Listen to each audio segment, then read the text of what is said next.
ஆண்டவர் நச்சரமாக இயேசு கிறிஸ்து நாமத்தினால உங்க எல்லாருக்கும் அன்பின் வாழ்த்துக்களை தெரிவித்துக் கொள்கிறேன். இந்த நாளில் கூட தேவனுடைய பெரிதான கிருபையினால உங்களோடு கூட பகிர்ந்து கொள்ளும்படியாக தேவனுடைய வார்த்தை பகிர்ந்து கொள்ளும்படியாக வந்திருக்கிறேன். ஸோ இன்னைக்கு நாம என்ன வார்த்தையை தியானிக்க போறோம்னு பார்த்தீங்கன்னா, பெருமையை குறித்து, ப்ரைடு. தேவனுக்கு பிடிக்கவே பிடிக்காத ஒரு காரியம் பெருமை, ப்ரைடு. நம்மளை பத்தி நாம் அதிகமாக பெருமையாக பேசிக்கொண்டோம் என்றால் தேவனுக்கு பிடிக்கவே பிடிக்காத ஒரு காரியம் பெருமை. அப்போ இந்த பெருமையை குறித்து நம்ம பார்க்கணும். ஏன்னா பாவத்தின் காரியத்தை குறித்து நம்ம அதிகமாக தியானித்து கொண்டு வருகிறோம் இந்த நாட்கள்ல. ஸோ இதுவும் ஒரு பெரிய பாவமா இருக்கு. ஏன்னா தேவனுக்கு விருப்பமே இல்லாத ஒரு பிடிக்காத ஒரு காரியம் பார்த்தீங்கன்னா பெருமை. ஏன்னா தேவன் நமக்கு வசனம் சொல்லியிருப்பாரு, பெருமை உள்ளவருக்கு தேவன் எதிர்த்து நிற்கிறார், தாழ்மை உள்ளவனுக்கும் தேவன் கிருபை அளிக்கிறார். ஸோ நம்ம ஒரு வசனத்தின் வழியாக நம்ம அதை தியானிக்க போகிறோம். முதலாவதாக அந்த வசனம் என்னன்னா, யாக்கோபு புஸ்தகம் 4 அதிகாரம் 6 வசனம்.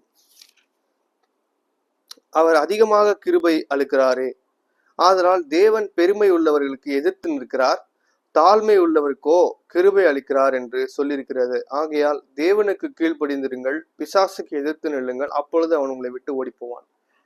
அப்ப இந்த வசனத்தை ஆண்டவர் ஏன் நமக்கு சொல்றாரு பாத்தீங்கன்னா, பெருமை உள்ளவனுக்கு தேவன் என்ன பண்ண எதிர்த்து நிற்கிறார். எதிர்த்து நிற்கிறாருன்னா யாருக்காக எதிர்த்து நிற்பார்? தேவன் எப்பவுமே பிசாசுக்கு தான் எதிர்த்து நிற்பார்.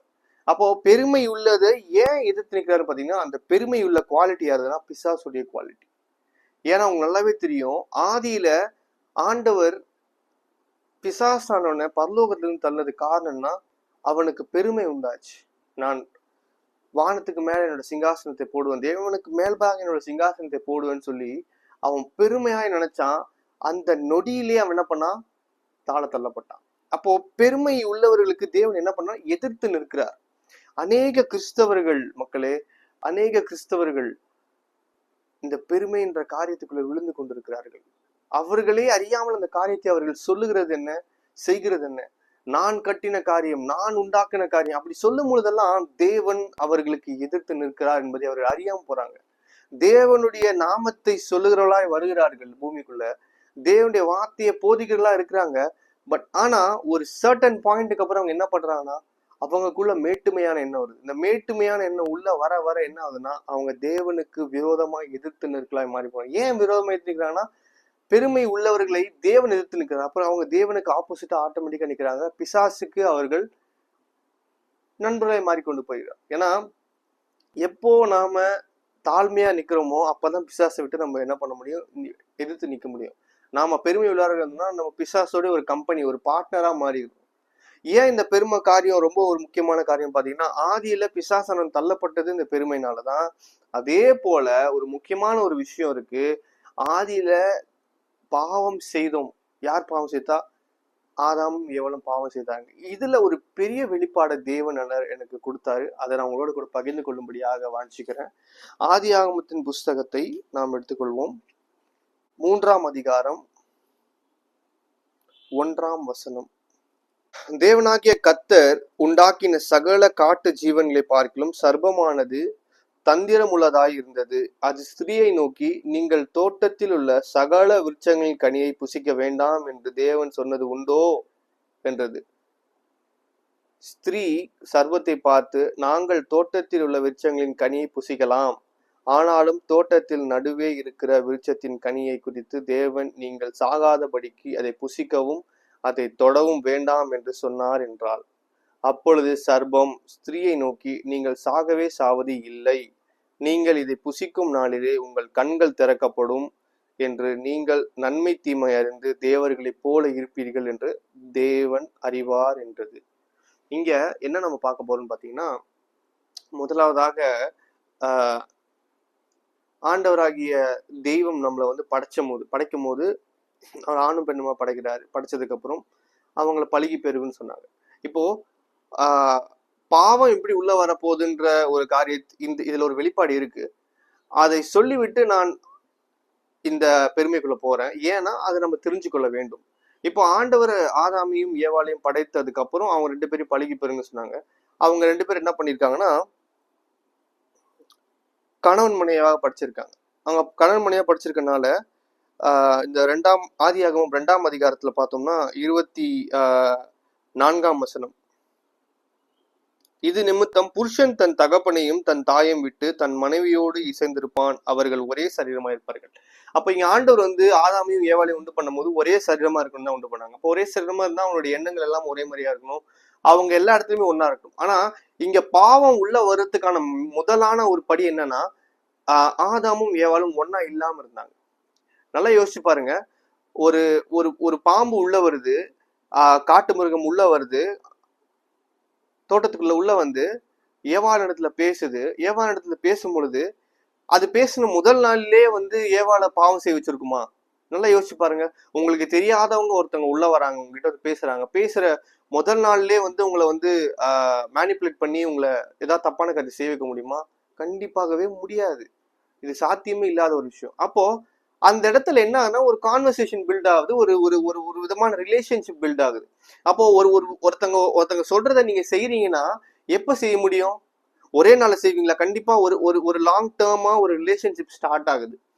அப்போ அங்க அவங்க மேல ஒரு நம்பிக்கை உங்களுக்கு உண்டாகுது. அப்போ நீங்க ஒருத்தங்கிட்ட பேச பேச உங்களுக்கு அவங்க மேல ஒரு நம்பிக்கை உண்டாகதான் அவங்க சொல்றதை நீங்க செய்ய ஆரம்பிப்பீங்க. ஏன்னா இங்க ஆண்டவர் செய்யக்கூடாதுன்னு சொன்ன விஷயத்த தான் ஏவாள் செய்யறாங்க. ஏன் அப்படி செய்யறாங்கன்னா, அப்ப என்னவோ ஒரு விஷயம் அங்க இது இருக்குல்ல, என்னவோ ஒரு விஷயம் வந்து அங்க பட்டிருக்கனாலதானே செய்யறாங்க. ஏன்னா அந்த அந்த நேரத்துல பாவம் செய்வது, கண்களின் பாவம் செய்யறது வந்து ஒரு விஷயமா எப்படின்னா, இப்ப இந்த காலத்துல நம்ம பாவம் செய்யறதுக்கு அநேக காரியங்கள் இருக்கு. கரெக்டா? நம்மளை சுத்தி நிறைய தவறான காரியங்கள் இருக்கு, நம்ம கண்கள்னால இச்சிக்கிறோம், பாவம் செய்யறோம். ஆனா அந்த இடத்துல ஆதாமும் ஏவாளும் மாத்திரம்தான் இருக்காங்க மனிதர்களாக. மற்றது எல்லாமே மிருகங்களும் பிராணிகளும் தான் இருக்கு தவிர அந்த இடத்துல பாவம் செய்வதற்கு வேற எந்த ஒரு காரியமும் இல்லை. அங்க ஒரு முகாந்திரமே இல்லை பாவம் செய்யறதுக்கு. ஆனா அந்த இடத்துல ஏவாள் ஒரு தவறை செய்கிறாள் என்றால் ஏதோ ஒண்ணு இருக்குல்ல. அப்போ இங்க பிசாசானவன் ஏவாளோடு ஒரு லாங் டேர்மா பேசிக்கொண்டே இருக்கிறான். பேசிக்கிட்டே இருக்கதான் என்ன ஆகுது? பிசாசு சொல்றதை ஏவாள் செய்ய துணிகிறார். அப்போ இங்க முதலாவதான பண்ண ஆதாம் பண்ண தப்புன்னா ஏவாளை விட்டு தனியா இருந்தது. அவங்க தோட்டத்தை பண்படுத்ததான் சொன்னார் ஆண்டவர். ஆனா இவங்க ஒன்னாக இருந்து பண்படுத்திருக்கணும். ஆனா அவங்க என்ன பண்ணிருக்காங்கன்னா பிரிஞ்சுட்டாங்க. தனியா புரிஞ்சாங்கன்னா ஒரு வேலை மேபி ஆதாம் யோசிச்சிருக்கலாம், நம்ம தனியா பிரிஞ்சு நம்ம வேலை செய்யும் போது மோர் எஃபிஷியண்டா செய்யலாம்னு சொல்லிட்டு அந்த வேலைகள் எல்லாம் சீக்கிரமா செஞ்சு முடிக்கலாம்னு சொல்லிட்டு அவங்க நினைச்சிருக்கலாம். பட் ஆனா இங்க பிரிவதை என்ன பண்றான்? பிசாசானவன் யூஸ் பண்ணி கொள்றான். கணவன் மனைவிக்கு நடுவுல பிரிவு உண்டாச்சுன்னா அங்க பிசாசனம் உள்ளா. இது என்னன்னா, நீங்க இப்படி கூட எடுத்துக்கலாம். கணவன் மனைவி பிரிந்திருந்தா அங்க கண்டிப்பா பிசாசானவன் கிரியை செய்யறதுக்கான காரியம் அதிகமா இருக்கு. ஏன்னா நீங்க நல்லா யோசிச்சு பார்க்கலாம். பிசாசானவன் எப்பவுமே வந்து கணவன் வழியா வந்து இதை செய்ய மாட்டான், ஒரு மனைவின் வழியாக தான். ஏன்னா அவனுக்கு தெரியும் மனைவி பலவீனமான பாண்டவன். அப்ப அவங்க வழியா தான் ஒரு கிரியை செய்து என்ன பண்ணுவான்னா பிசாசானவன் அவங்கள வந்து பாவத்துக்குள்ள தட்டுறதுக்கு நிறைய காரியத்தை உண்டு பண்ணுவான். அநேக நேரத்தில் நீங்க பாத்தீங்கன்னா மனைவி வந்து தன்னுடைய பிறந்த வீட்டுக்கு போகும்போது அங்க கேட்கிற சில காரியத்தினால அதை வந்து இங்க வீட்டுக்குள்ள சொல்லும் பொழுதோ இல்ல அதை நடைமுறைப்படுத்தும் பொழுதோ அநேக தவறுகள், அநேக பிரச்சனைகள் உண்டாகும். ஏன்னா அவங்களுடைய செவிகளை அவர்கள் யாருக்கு சாட்சி விட்டாங்க? ஒரு மூணாவது மனுஷங்க. Even though they are parents, still after the marriage they are the third person, because they are not belong to this family. என்னதான் இருந்தாலும் அவர்கள் தாய் தகப்பனமா இருந்தாலுமே கல்யாணத்துக்கு பிறகு, ஒரு திருமணத்துக்கு பிறகு இவங்க குடும்பத்துக்குள்ள அவர்கள் ஒரு மூணாவது மனுஷன் தான். ஒரு மூணாவது மனுஷனுடைய கைடன்ஸோ மூணாவது மனுஷனுடைய ஆலோசனையோ உள்ள வந்துச்சுன்னா அந்த இடத்துல பாவம் உள்ள வருவதற்கு அதிகமான சான்சஸ் இருக்கு. அதனால நாம் ரொம்ப இந்த விஷயத்த கவனிச்சு பார்க்கணும் பிரியமானவர்களே. அடுத்தபடியாக எந்த காரியத்தை நாம பார்க்கிறோம் பாத்தீங்கன்னா, இந்த இடத்துல வந்து ஏவாள் வந்து எந்த விதத்துல பாவத்துல விழுந்தா அப்படின்றத நம்ம பார்க்கணும். அப்படி என்னத்துல பாவம் விழுந்தா பாத்தீங்கன்னா, இந்த வசனத்தை நம்ம வாசிப்போம். கண்டினியூஷன் 3ஆம் அதிகாரத்தை பார்ப்போம். இந்த 3ஆம் அதிகாரத்துல நீங்கள் 5ஆம் வசனம், 3ஆம் அதிகாரம் 5ஆம் வசனம், நீங்கள் இதை புசிக்கும் நாளிலே உங்கள் கண்கள் திறக்கப்படும் என்றும் நீங்கள் நன்மை தீமை அறிந்து தேவர்களை போல் இருப்பீர்கள் என்று தேவன் அறிவார் என்றது. இங்க இப்போ ஏவாள் பாவம் செய்வதற்கான காரியம் என்னன்னா, தேவர்களை போல். இங்கதான் பெருமை உள்ள வருது. பிசாசன் என்ன பண்ணிட்டான்? தேவர்களை போல் இருப்பீங்க. ஆனா இங்க ஏவாளுக்கு என்ன ஆச்சுன்னா, இவ பிசாசின் இடத்துல அதிகமாய் பேச பேச பேச தன்னுடைய கண்கள் மூடப்பட்டது. ஏன்னா இவ யாரா இருக்கிறான்றதே அவ அறியாம போயிட்டா. ஏன்னா தேவன் ஆதாமும் ஏவாளையும் படைக்கும் போது தேவ சாயலாகவே படைத்தார். இதைதான் நம்ம பார்க்கணும். ஆதியாகமம் 1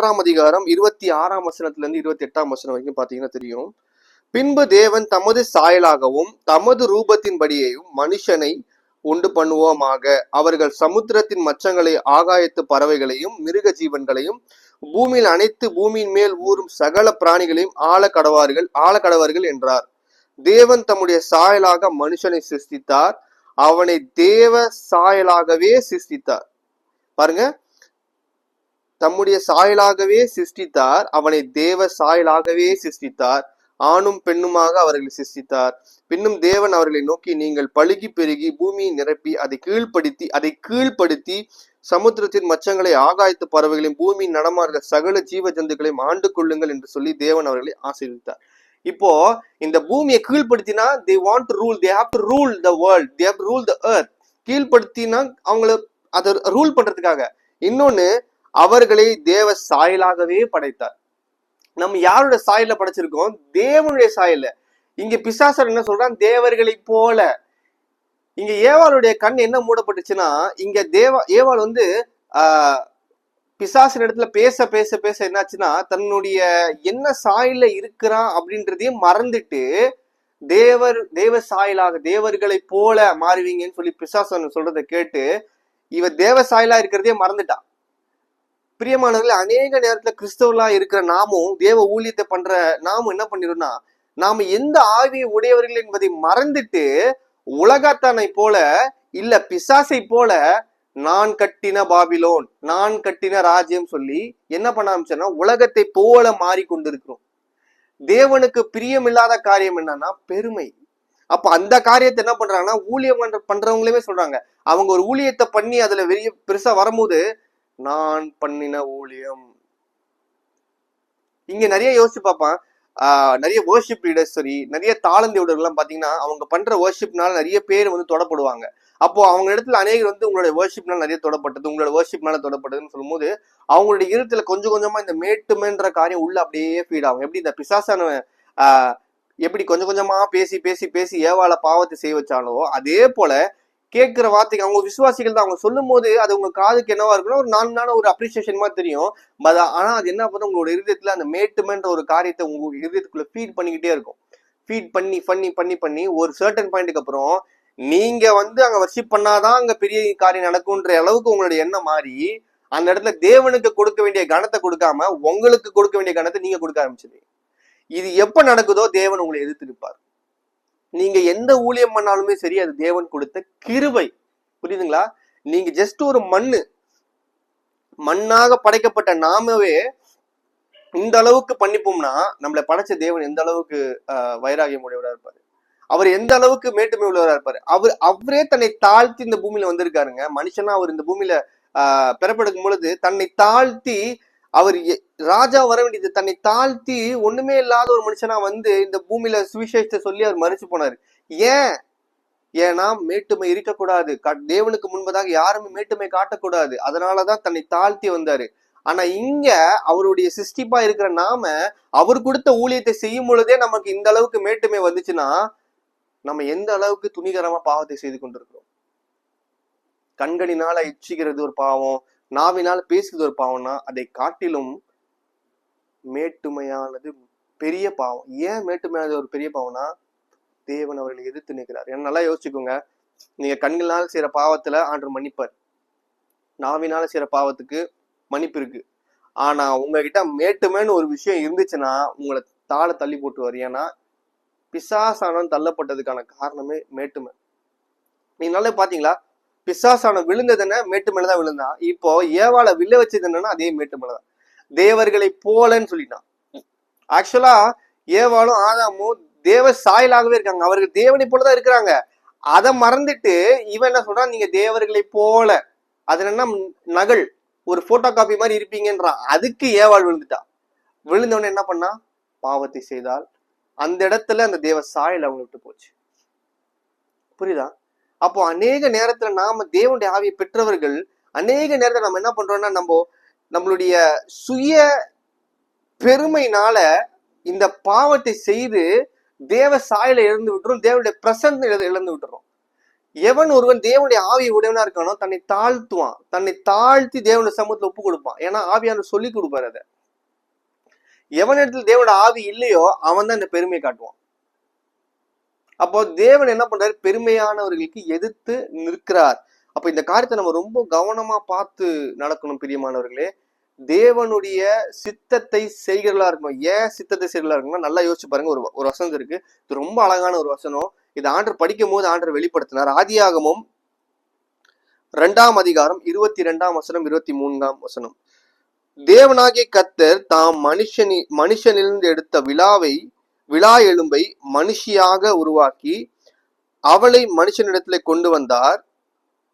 அப்பொழுது ஆதாம், இவள் என் எலும்பில் எலும்பும் என் மாம்சத்தில் மாம்சமாய் இருக்கிறாள், இவள் மனுஷனில் எடுக்கப்பட்டபடியினாலே மனுஷி எனப்படுவாள் என்றார். நீங்க நல்லா யோட் பண்ணி பாருங்க. இதுக்கு முன்னாடி வசனத்தை நீங்க படிச்சீங்கன்னா ஆண்டவர் ஒவ்வொரு கிரியேச்சர்ஸுமே படைச்சிட்டு, ஒவ்வொரு விலங்க படைச்சிட்டு ஆதாம் இடத்துல கொண்டு வந்து ஆதாம் என்ன பேரிடுவான்னு சொல்லி எதிர்பார்த்து கொண்டிருக்கிறார். அப்போ ஆதாம் இடுற பேர் தான் கடைசியா என்ன ஆச்சுன்னா அந்த அனிமல்ஸுக்கு பேரா மாறிச்சு. அப்போ ஆதாம் தேவ சாயலா இருக்கனால ஆவியில இருக்கனால அவன் பேரிடுகிறது எல்லாமே தேவன் சித்தத்தின்படி பேர்றான். அப்ப தேவனுடைய சித்தம் என்னவா இருக்குன்னு தேவன் ஒண்ணு யோசிச்சிருப்பார் பாத்தீங்களா. யோசிச்சதுதான் இங்க என்ன பண்றான், ஆதாமு பேர் வைக்கிறது எல்லாமே, அந்த அனிமல்ஸ்க்கு வைக்கிற பேர் எல்லாமே தேவ சித்தத்தில் இருக்க பேர். புரியுதுங்களா? இப்போ ஆண்டவர் ஆதாம அயர்ந்த நித்திரைக்கு அனுப்பிச்சதுக்கு அப்புறம் அவனுடைய விழாவில இருந்து ஒரு எலும்பு எடுத்து அதுல ஒரு மனுஷியை உண்டு பண்ணி ஆண்டவர் சொல்ற 21ஆம் அதிகாரத்துல, அப்பொழுது தேவனாகிய கர்த்தர் ஆதாமுக்கு அயர்ந்த நித்திரையை வரப்பண்ணி அவன் நித்திரை அடைந்தான். அவன் விலா எலும்புகளில் ஒன்றை எடுத்து அந்த இடத்தை சதையினால் அடைத்தார். தேவனாகிய கர்த்தர் தாம் மனுஷனில் எடுத்த விலா எலும்பை மனுஷியாக உருவாக்கி, இங்க ஆண்டவர் சொல்ல மனுஷின்னு சொல்லிட்டாரு பாத்தீங்களா, மனுஷன்னு உருவாக்கிட்டார். மனுஷன்ற வார்த்தையை ஆண்டவர் என்ன பண்ணிட்டாரு 22ஆம் அதிகாரத்தை சொல்லிட்டார் ஆண்டவர் முன்னாடியே. அதுக்கப்புறம் ஆதாம் இடத்துல கொண்டு போறாரு. அப்பொழுது ஆதாம் 23ஆம் வசனத்துல, அப்பொழுது ஆதாம், இவள் என் எலும்பில் எலும்பும் என் மாம்சத்தில் மாம்சமா இருக்கிறாள், இவள் மனுஷனில் எடுக்கப்பட்டபடினால் மனுஷி எனப்படுவாள் என்றான். இங்க ஆதாம் என்ன சொல்றான், மனுஷின்றான். ஆண்டவர் ஏற்கனவே பேரை வச்சிருக்காரு, என்னது மனுஷன் வச்சுட்டாரு. இங்க ஆதாம் இடத்துல கொண்டு போகும்போது ஆதாம் என்ன பேர் சொல்றான், அதே மனுஷின்றான். அப்போ இங்க பாத்தீங்களா தேவ சித்தம் எப்படி செயல்படுது என்று, தேவன் என்ன யோசிக்கிறாருன்றத இங்க ஆதாம் அப்படியே பண்றான். ஏன்னா தேவ சாயல்ல இருக்கிறான், தேவனுடைய ஆவிய உடையவனா இருக்கிறான். எப்போ தேவனுடைய ஆவி அவனை விட்டு விலகி போதோ நம்ம தேவ சித்தத்துல இருந்து விலகி போயிருவோம். புரியுதுங்களா? தேவ ஆவி நம்ம இடத்துல இருக்கதான் தேவ சித்தத்தை செய்து கொண்டே போவோம். நாம தேவனுடைய ஆவியை விட்டு விலகி போவோம்னா தேவ சித்தத்தை செய்ய போவோம். இங்க மனுஷின்னு ஆண்டவர் இந்த வேர்டை கொடுத்துட்டாரு. கொடுத்ததுக்கு அப்புறம் ஆதாம் இடத்துல கொண்டு வராரு. ஆதாம் என்ன பேரிடுவான்னு பாக்குறாரு, அங்க மனுஷன்றான். அப்போ ஆண்டவர் யோசித்ததை அப்படியே ஆதாம் இங்க நிறைவேற்றுகிறான்.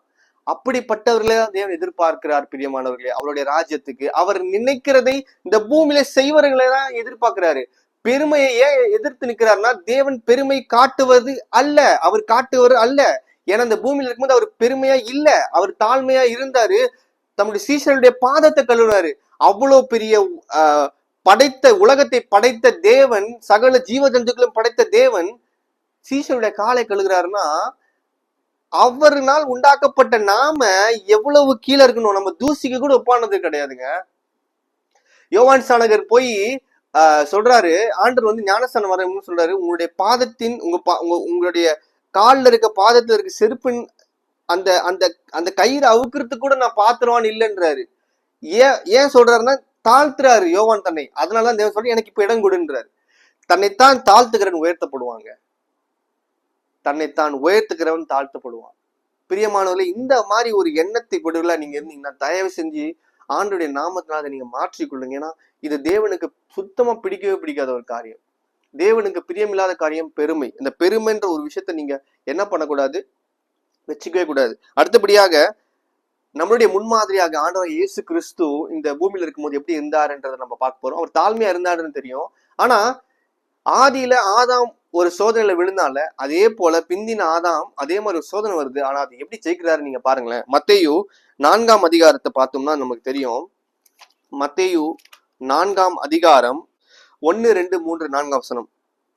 அப்பொழுது இயேசு பிசாசினால் சோதிக்கப்படுவதற்கு ஆவியானவராலே வனாந்திரத்துக்கு கொண்டு போகப்பட்டார். அவர் இரவும் பகலும் 40 நாள் உபவாசமாய் இருந்த பின்பு அவருக்கு பசி உண்டாயிற்று. அப்பொழுது சோதனைக்காரன் அவரிடத்திலே வந்து, நீர் தேவனுடைய குமாரனே ஆனால் இந்த கல்லுகள் அப்பமாக்கும்படி சொல்லும் என்றான்.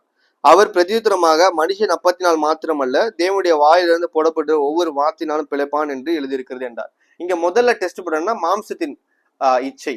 ஏன்னா அவர் வந்து பசியா இருக்கிறாரு, 40 நாள் உபவாசத்துல இருந்து போகும்போது கல்லை வந்து நீ அப்பமா மாத்தி சாப்பிடு அப்படின்றான் பிசாசானவன். ஆனா ஆண்டவர் சொல்றாரு, மனுஷன் அப்பத்தினால் மாத்திரமல்ல, தேவனுடைய வாயிலிருந்து புறப்படுகிற ஒவ்வொரு வார்த்தையினாலும் பிழைப்பார். இந்த மாம்சத்தின் நிச்சை அநேகருக்கு அந்த மாம்சத்தின் நிச்சயம் இருக்கு. நம்ம இந்த மாம்சத்தின் நிச்சயம் குறித்து நம்ம வரப்போகிற வீடியோஸ்ல நம்ம தேவனுக்கு சித்தமானால் பார்ப்போம்.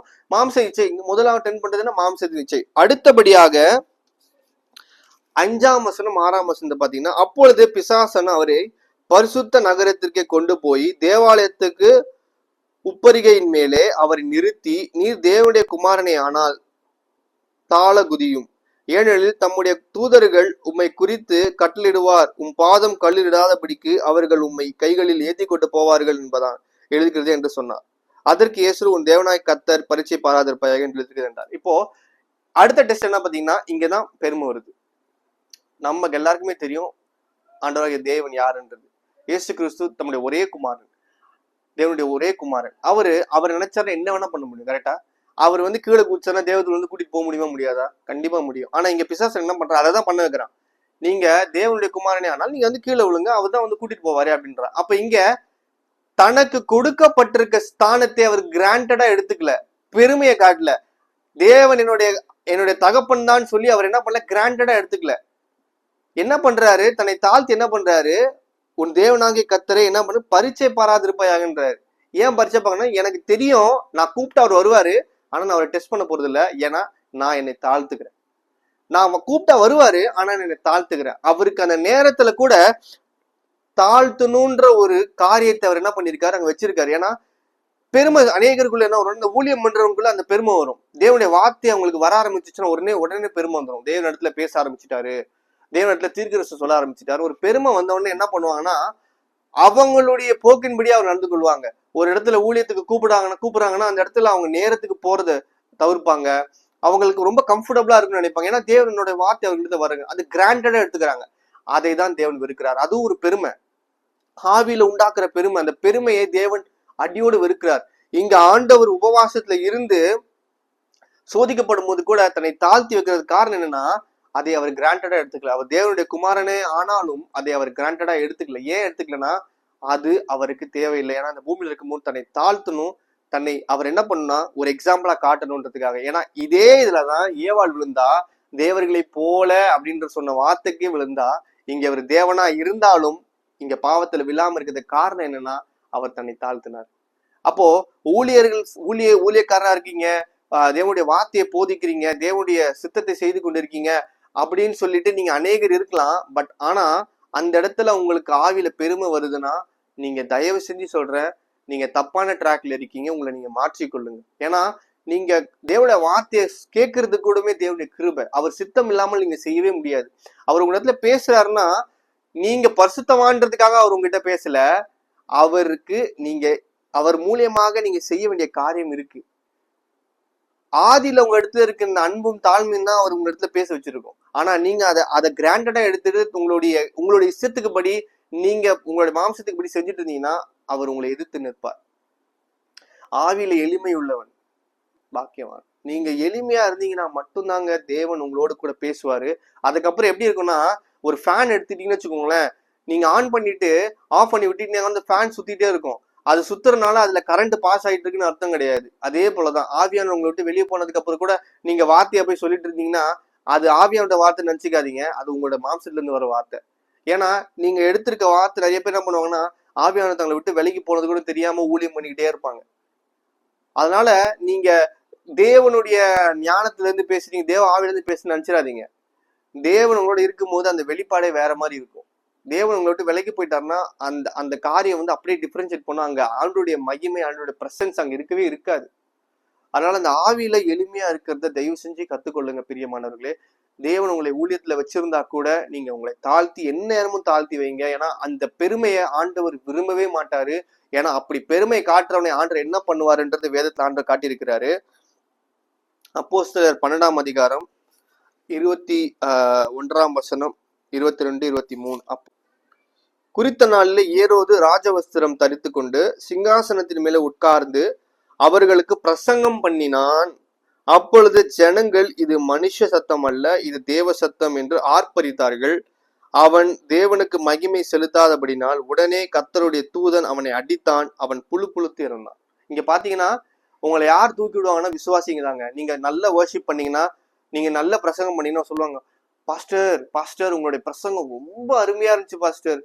ஐயோ, உங்களோட வர்ஷிப்பை கேட்கறதுக்காக தான் பாஸ்டர் நாங்க வந்தோமே, உங்களோட வர்ஷிப்ல அவ்வளவு ஒரு பிரசன்ஸ் இருக்கு பாஸ்டர் அப்படின்னு கேட்கணும். உங்க மனசுல அப்படியே வந்து, ஆஹா நம்ம வந்து சொல்றாங்கப்பா அப்படின்னு நீங்க நினைச்சீங்க, அடுத்த செகண்டே உங்களை அங்க தூக்கி அடிச்சு போட்டுருவாரு கீழே. ஏன்னா இங்க இவன் பிரசங்கம் பண்ணதை கேட்டு மனுஷன் என்ன சொன்னாங்கன்னா, இது தேவ சத்தம் போல இருக்கே அப்படின்னானுங்க.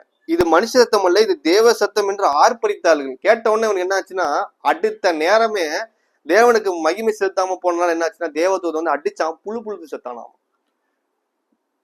அப்ப நீங்க என்ன பண்ணி கொண்டிருக்கீங்க பிரியமானவர்களே?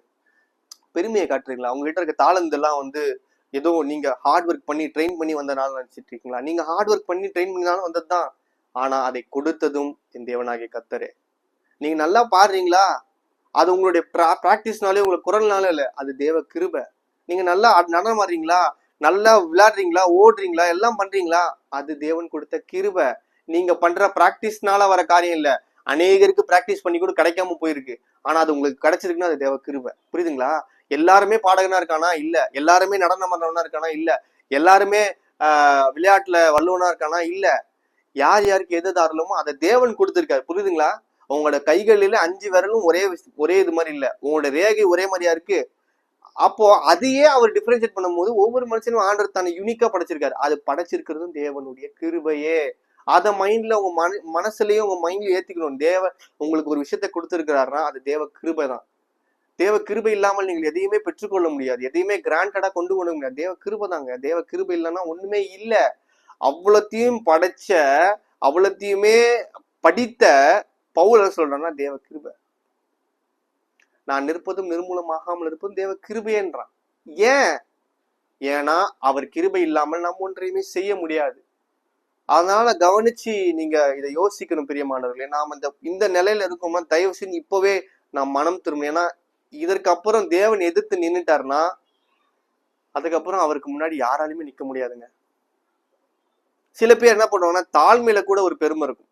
நான் இப்படி எல்லாம் கஷ்டப்பட்டேன். சில பேர் டெஸ்ட் பண்ணி சொல்லும் போது கூட பாருங்க, நான் சாப்பாடுக்கே கஷ்டப்பட்டேன், நான் வந்து அந்த ஊழியம் பண்ணும்போது அவ்வளவு கஷ்டத்துல இருந்தேன் அப்படி பண்ண. அந்த சொல்ற தாழ்மையில கூட ஒரு பெருமை இருக்கும். அதை தேவன் அருவருக்கிறார். தாழ்மைன்றது உங்களுடைய இருதயத்துல இருந்து வரணும். நீங்க தாழ்மையா இருக்கிறீன்றது உங்களுடைய நடக்கையிலே காட்டிடும். ஆவியானவர் உங்களுக்குள்ள இருந்தாருன்னா அந்த தாழ்மை இருக்கும் ஆட்டோமேட்டிக்கா. உங்களுடைய இருதயத்துல இருந்து வர தாழ்மை தான் உங்களோட வாயிலிருந்து வர தாழ்மை கிடையாது. உண்மையாகவே நீங்க அந்த தாழ்மையை, நீங்க தேவனுடைய அன்பை ருசிச்சு தேவனுடைய கிருபையை நீங்க உண்மையா பிடிச்சிருந்தீங்கன்னா அந்த தாழ்மை ஆட்டோமேட்டிக்கா வரும். அந்த தாழ்மை இல்லாதவங்க கிட்ட சும்மா தாழ்மை இருக்க மாதிரி நடிச்சுக்கலாமே தவிர அதை தேவன் பார்த்து கொண்டே இருப்பார். தேவன் எதிர்த்து நின்னார் என்றால் அதற்கு விரோதமாக ஒருத்தரும் ஒண்ணும் பண்ண முடியாது. ஏன்னா சகலத்தையும் படைச்ச தேவனை போய் எதிர்த்து நிக்க முடியுமா? ஏன்னா பெரிய சூப்பர் ஹீரோவா? இல்லையே, ஒண்ணும் பண்ண முடியாது. அப்போ சூப்பர் ஹீரோவாலே ஒண்ணும் பண்ண முடியாது அவர்கிட்ட. அப்படி இருக்கும்போது நாம தேவனிடத்துல தாழ்ந்து போறது நல்லது. அடுத்த ஒரு வசனத்தை பார்த்து நம்ம பார்ப்போம். தானியேல் 4ஆம் அதிகாரம். தானியேல் 4ஆம் அதிகாரம் 29ஆம் வசனத்திலிருந்து பார்ப்போம். 1ஆம் வசனம். 12 மாதங்கள் சென்ற பின்பு ராஜா பாபிலோன் ராஜ்யத்திலே அரண்மனை மேலே உலாவி கொண்டிருந்த பொழுது, இது என் வல்லமையின் பராக்கிரமத்தினால் என் மகிமை பிரதாபத்துக்கென்று ராஜ்யத்துக்கு அரண்மனைக்காக நான் கட்டின மகா பாபிலோன் அல்லவா என்று சொன்னான். இந்த வார்த்தை ராஜாவின் வாயில் இருக்கும் போதே வானத்திலிருந்து ஒரு சத்தம் உண்டாக்கி, ராஜாவாகிய நேபுகாத்நேசரே, ராஜபாரம் உன்னை விட்டு நீங்கிற்று. மனுஷரிலிருந்து தள்ளப்படுவாய், வெளியின் மிருகங்களோடு சஞ்சரிப்பாய், மாடுகளைப் போல புல்லை மேய்வாய். இப்படியே உன்னதமானவர் மனுஷருடைய ராஜ்யத்திலே ஆளுகை செய்து தமக்கு சித்தமா இருக்கிறவனுக்கு அதை கொடுப்பார் என்பதை நீ அறிந்து கொள்ளும் மட்டும் 7 காலங்கள் உன்மேல் கடந்து போகும் என்று நான் உனக்கு சொல்லப்படுகிறது என்று விளம்பினது. அந்நேரமே இந்த வார்த்தை நேபுகாத்நேசரிடத்துல நிறைவேறிட்டு அவன் மனுஷரிலிருந்து தள்ளப்பட்டு மாடுகளைப் போல புல்லை மேய்ந்தான். அவனுடைய தலைமயிறு கழுகுகளுடைய இறகுகளைப் போலவும் அவனுடைய நகங்கள் நகங்களைப் போலவும் வளரும் மட்டும் அவன் சரீரம் ஆகாயத்து பனியிலே நனைந்தது. நான் கட்டின மகாபாபிலோன் அப்படின்ற ஒரு வார்த்தையை சொன்ன உடனே தேவனுடைய சத்தம் வந்துருச்சாமா. எந்த இடத்துல பெருமை இருக்கோ அந்த இடத்துல தேவன் எதிர்த்து நிற்பார். அதனால தயவு செஞ்சு என் பேரு தான், நான் தான், எல்லாத்துக்கும் நான் தான் காரணம், என் பேர் என்னெல்லாம் ஒண்ணுமே பண்ண முடியாது, எல்லாம் ஒண்ணு அசைக்கவே முடியாது. இது தேவனுக்கு பயந்தவர்கள் மட்டும் இல்லைங்க, தேவனுக்கு பயப்படாதவங்க கூட சொல்லிட்டு போட்டோம், என்னை எவனாலும் தொடவே முடியாது, என்னை அசைக்கவே முடியாதுன்னா அப்ப தேவன் அவனை அசைக்க போறான்னு அர்த்தம். என்னை ஒருத்தாலே ஒன்றும் பண்ண முடியாதுன்னு சொன்னானா அவனை தேவன் ஏதோ ஒன்று பண்ண போறான்னு. அப்போ நீங்க நான் நான் நான் அப்படின்ற வார்த்தையை உபயோகிக்க தேவனுக்கு விரோதமா எழுப்பி கொண்டிருக்கீங்கன்றத தெரிஞ்சுக்கோங்க. நீங்க தேவனுக்கு விரோதமா எழுப்பி ஜெயிக்கலாம் போறது கிடையாது, அடிச்சு போடுவாரு, புழுத்து போவீங்க. இதை நான் ஏன் அப்படி சொல்றேன்னா, இது மகா பெரிய தப்பு, மகா பெரிய பாவம். இதை நீங்க பண்ணி கொண்டிருந்தீங்கன்னா தயவு செஞ்சு இப்பவே போய் ஆண்டவர் சமூகத்துல மன்னிப்பு கேட்டு ஒப்புரவாங்க. ஏன்னா இதை நீங்க செஞ்சுட்டு பரலோக ராஜ்யத்துல நினைச்சு கூட பாத்துறாதீங்க. நீ ஆண்டவர் சொல்ல தெரியுமா, உங்க நாமத்து நிமித்தம் அதை பண்ணு இதை பண்ணு அக்கிரமக்காரன்ட்டு அகன்று போங்கன்னார். அந்த மாதிரி சொல்லிடுவாரு. ஏன்னா ஆண்டவருக்கு பெருமை பிடிக்கவே பிடிக்காது. கடைசியாக ஒரு வசனத்தை பார்ப்போம். 1 பேதுரு 5ஆம் அதிகாரம் 5ஆம் வசனம். 1 பேதுரு 5ஆம் அதிகாரம் 5ஆம் வசனம். மனத்தாழ்மையை அணிந்து கொள்ளுங்கள். பெருமை உள்ளவர்களுக்கு தேவன் எதிர்த்து நிற்கிறார், தாழ்மை உள்ளவர்களுக்கோ கிருபை அளிக்கிறார். நல்லா கேட்டுக்கோங்க. பெருமை இருந்துச்சுன்னா அவர் எதிர்த்து நிற்பார். எதிர்த்து நிற்கிறது காரணமே பெருமை. அவரோட பல்லவ ராஜ்யத்துக்குள்ள பெருமை உள்ளவன் என்னைக்குமே பிரவேசிக்க முடியாது. பல்லவ ராஜ்யத்துக்குள்ள பெருமையா இருந்தவனே தான் பிசாசானவன். அவனையே கீழே தள்ளி போட்டாருன்னா நீ பெருமையோடு இங்க இருந்து பல்லவத்துக்குள்ள போயிடலான்னு தயவு செஞ்சு கனவுல கூட இல்ல, எந்த ஒரு இதுலயுமே நினைச்சு பார்த்துடாத, உள்ள போகவே முடியாது. நீ தாழ்மையா இருந்தாலும் உனக்கு கிருபை தருவார். நீ தாழ்மையா உன்னை தாழ்த்தி ஒப்பு கொடுத்தனா என்ன பண்ற, ஆண்டவர் வந்து என்ன பண்ணுவாரு, அங்கீகரிப்பார். ஒரு நல்ல ஒரு விஷயத்த ஆண்டவர் ஞாபகப்படுத்துறாரு. 2 பேர் போய் தேவாலயத்தை போய் ஜெபம் பண்ணாங்க. ஒருத்தன் பரிசைய, இன்னொருத்த வந்து ஆயக்காரன். அந்த இடத்துல போகும்போது பரிசை என்ன பண்ணா, நான் இதை பண்ண அதை பண்ண இது பண்ணேன்னு சொல்லுவான். ஆனா அது ஆயக்காரன்னு சொல்றான், ஆண்டவரே நான் பாவி என்னை மன்னின்னு சொல்லி கேட்பான். இது 2 பேர் யாரோட ஜெபம் கேட்கப்பட்டது? ஆயக்காரனுடைய ஜெபம் தான். அப்போ ஜெபத்திலேயே வந்து நீங்க பெருமை உள்ளவர்களா இருந்து ஜெபம் பண்ணீங்கன்னா ஜெபத்தை ஆண்டவர் கேட்கவே மாட்டார். நீங்க உங்களை தாழ்த்தி ஜெபம் பண்ணாதான் ஆண்டவர் கேட்பாரு. நான் பாவி என்னை மன்னியும் ஆண்டவர் எனக்கு உதவி செய்யுன்னு கேட்டீங்கன்னா ஆண்டவர் உதவி செய்வாரு. நீங்க அங்க போயிட்டு கட்டளையிட்டீங்க, ஆண்டவர் கட்டளையிட்டீங்கன்னா ஆண்டவர் உங்களை கட்டளையிட்டாருன்னா ஒண்ணுமே இல்லாம போயிருவீங்க. புரியுதுங்களா? ஆனால் ஆண்டவரத்துல நீங்க கேட்கும் போது கூட பணிவோடு கூட தாழ்மையோடு கூட கேளுங்க. அவர் உங்களுடைய அப்பா அப்படின்ற ஒரு உறவு இருந்தா கூட அதிகாரத்தோடு அவரோட கூட நீங்க பண்ணக்கூடாது. தாழ்மையா ஒரு கெட்ட குமாரன் தப்பு பண்ணா கூட அவன் தாழ்மையா தனத்துல போகும்போது தான் ஆண்டவர் என்ன பண்ணாரு, மன்னிச்சு அவனை ஏத்துக்கிட்டாரு. அங்க போய் அவன் வெட்டி வீராப்பு காட்டிட்டு இருந்தானா ஆண்டவர் அடிச்சு போட்டிருப்பாரு. அதனால பெருமை உள்ளவர்களா இருந்தீங்கன்னா தயவு செஞ்சு இயேசு நாமத்தினால அதை மாற்றிக்கொள்ளுங்க. இது உங்களுக்கு கொடுக்குற ஒரு எச்சரிப்பின் சத்தம். ஏன்னா தேவனுடைய வருகை மிக சமீபமா இருக்கனால இதை புரிந்து கொண்டு தெய்வ சித்தத்துக்கு ஏற்றபடி உங்களை மாற்றிக்கொண்டு, தேவ சித்தம் என்னன்றது உங்களுக்கு தெரியுதுல்ல. எப்படி ஆதாம் வந்து தேவன் யோசிக்கிறத பேரா வச்சானோ அதே போல நீங்களும் தேவ சித்தத்தை இந்த பூமியில செய்வதற்காக தான் இந்த பூமியில உண்டாக்கப்பட்டிருக்கீங்க. அவரை துதிக்கிறதுக்கும் அவரை மகிமைப்படுத்துறதுதான். உங்களை கனத்துக்குரியவளா மாத்திக்கிறதுக்கும் உங்களை மகிமைப்படுத்துறதுக்கும் ஆண்டு உங்களை படைக்கலுங்க. தேவன் உங்களை படைச்சதுக்கான காரணம் அவரை நீங்க மகிமைப்படுத்தணும், அவரை நீங்க கனப்படுத்தணும். அதனால இதை புரிந்து கொண்டு நீங்கள் ஒழுங்காக தேவ சித்தத்தை செய்து தேவனுடைய நாமத்தை மகிமைப்படுத்தி தேவனுடைய ராஜ்யத்துக்குள்ள பிரவேசிங்க. நாம ஜெபிப்போம். எங்களை அதிகமா நேசிக்கிறதான எங்களை பரமபிதாவே, ஆண்டவரே இந்த நல்ல நாளுக்கு ஸ்தோத்திரிக்கிறோம் ராஜா. அப்பா உங்களுடைய கிருபையினால ஆண்டவரே நாங்கள் ஆண்டவர் இந்த வார்த்தையை கேட்டிருக்கிறோம். இந்த வார்த்தையை நீங்க எங்களுக்கு கொடுத்திருக்கீங்க ஆண்டவர். இந்த வார்த்தையின்படியாக நாங்கள் பெருமை உள்ளவர்களா இல்லாம எங்களை நாங்களே தாழ்த்தி எங்களை நாங்கள் பரிசுத்தமா ஆக்கி கொண்டு உங்களுடைய ராஜ்யத்துக்குள்ள பிரவேசிக்கவும் உங்களுடைய கிருபையும் உங்களுடைய தயவும் எங்களோடு கூட இருக்க முடியாது நாங்கள் ஜெபிக்கிறோம் ஐயா. பார்த்து கொண்டிருக்க ஒவ்வொருவருடைய சமூகத்துல ஒப்பு கொடுக்கிறோம். அப்படி பெருமை உள்ளவர்களா இருந்தார்கள் என்றால் அவரை மாற்றி ஆண்டவர் தாழ்மை உள்ளவர்களாய் மாற்றுங்கப்பா. தேவன் நீர் பெருமை உள்ளவருக்கு எதிர்த்து நிற்கிறீர், தாழ்மை உள்ளவர்களுக்கு கிருபை அளிக்கிறீர் என்ற வசனத்துப்படியாக நாங்கள் எங்களை தாழ்த்தி ஒப்பு கொடுக்கிறோம். ஆவியானவர் எங்களுக்கு உதவி செய்து எங்களை நீங்க பரிசுத்தமாய் வழி நடத்துங்க. ராஜ்யத்துக்குள்ள கொண்டு சேர்த்துருங்க. அதே போல உங்களுடைய சித்தத்தை நாங்கள் செய்ய எங்களுக்கு உதவி செய்வீங்க. எல்லாவற்றும் கருத்துல விடும் துதி கன மகிமையாக சொல்லுகிறோம். மீட்பெரும் அச்சரமா இருக்கு இயேசு நாமத்தில் ஜெபிக்கிறோம் நல்ல பிதாவே. ஆமேன் ஆமேன். God bless you all.